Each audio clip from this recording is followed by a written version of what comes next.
Est-il vraiment aphrodisiaque et, si oui, comment et pourquoi l'utiliser pour stimuler sa libido? Le gingembre, Zingiber officinal, est un rhizome qui est employé comme épice et comme remède naturel dans de nombreuses médecines traditionnelles dans le monde, notamment pour lutter contre les nausées, pour maigrir, ou encore ses effets anti-inflammatoires et antioxydants. Mais de tout temps, on a surtout prêté au gingembre la réputation d'être un puissant aphrodisiaque, des hommes comme des femmes. Le gingembre est-il vraiment un aphrodisiaque? Si oui, comment l'employer pour stimuler sa libido? Voyons cela en détail. Le gingembre est-il vraiment aphrodisiaque? Oui et non. Bah oui, ce serait trop simple. Le gingembre n'est pas suffisant seul pour avoir une libido débordante, mais il a un certain nombre d'effets qui font qu'on peut dire qu'il possède une action aphrodisiaque. Effet vasodilatateur. En effet, la rhizome que l'on consomme est composée d'huile essentielle, de dérivés sesquiterpéniques, et surtout du gingérol. Le gingérol est un principe actif qui possède des vertus stimulantes et revitalisantes sur l'organisme, notamment par une action vasodilatatrice, sans empêcher de dormir. Un vasodilatateur permet de dilater les vaisseaux sanguins, entraînant une diminution de la pression artérielle, mais surtout une augmentation du débit sanguin du territoire où il provoque une vasodilatation, en l'occurrence les zones érogènes de l'homme et de la femme, principalement le pénis et le clitoris. Le gingérol permet donc de faciliter et stimuler l'afflux de sang nécessaire à l'érection du pénis et du clitoris, tout en permettant de retrouver de la vitalité en cas de fatigue physique ou psychologique, fatigue qui est bien souvent un frein à une sexualité épanouie. Effet réchauffant. Avec sa saveur sucrée et piquante, le gingembre possède des propriétés réchauffantes, augmentant la température du corps, souvent associée à des sensations d'excitation et des envies charnelles. L'effet aphrodisiaque de cette action réchauffante n'est prouvé par aucune étude scientifique, mais on en retrouve la référence dans de nombreuses médecines traditionnelles. Cette propriété chauffante est bénéfique pour de nombreux maux, comme étonnamment pour lutter contre la calvitie. En effet, le gingembre aide à faire pousser les cheveux, en stimulant l'afflux et l'échange sanguin au niveau du bulbe capillaire. Effet placebo. On en parle peu, mais l'effet placebo peut être très puissant.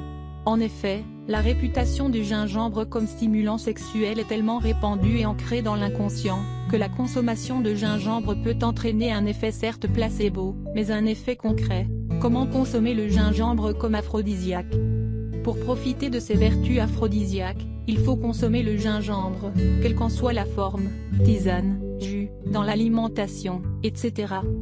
Pour observer un effet, la dose recommandée serait entre 2 à 5 g de gingembre en poudre, ou 10 à 25 g de gingembre frais. Allez plus loin en consultant notre article sur comment doser le gingembre frais et sec. L'infusion de gingembre. C'est le meilleur moyen de tirer le maximum des bienfaits du gingembre. Nous avons consacré un article dédié aux infusions de gingembre. Découvrez donc comment faire une tisane de gingembre. Jus de gingembre. Le jus de gingembre est un délice et permet de consommer le gingembre tout en se régalant. Cependant, il est très sucré, il ne faut donc pas le consommer sur le long terme. Nous avons consacré un article dédié au jus de gingembre, aussi appelé nyamakuji en Afrique, consultez-le pour en savoir plus. En cuisine. Le gingembre peut être facilement consommé dans l'alimentation. Il s'agit d'une bonne manière de consommer le gingembre sans trop se lasser. Découvrez comment utiliser le gingembre en cuisine ou bien consultez nos recettes avec du gingembre pour avoir des idées. Les gourmands pourront se régaler de gingembre confit. Des associations bénéfiques. Il existe d'autres plantes et épices à qui on attribue des propriétés excitantes. Leurs actions peuvent être complémentaires au gingembre. Efficacité plus ou moins prouvée, poudre de maca, Tribulus terrestri, ginkgo biloba, et ginseng, voir notre article sur le gingembre et le ginseng.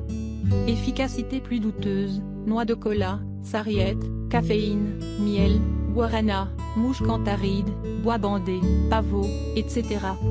Des contre-indications. Il existe un certain nombre de contre-indications et d'interactions médicamenteuses à la prise de gingembre. Consultez notre article pour les connaître avant d'en consommer. Quelques infos. Le terme gingembre provient du sanskrit shringavra et signifie en forme de bois de serre. Il est consommé comme condiment et comme remède depuis plus de 5000 ans en Chine et en Inde, où on le retrouve dans la médecine ayurvédique. Il s'agit d'une plante vivace dont on utilise la racine, plus précisément le rhizome, rapporté en Europe par les Romains au début de notre ère, est tout de suite utilisé comme excitant et aphrodisiaque. On dit ainsi que les bacchantes, les femmes qui rendaient un culte à Dionysos, composaient des filtres d'amour incluant du gingembre. Au Moyen Âge, on retrouve le gingembre dans de nombreuses recettes culinaires et médicales.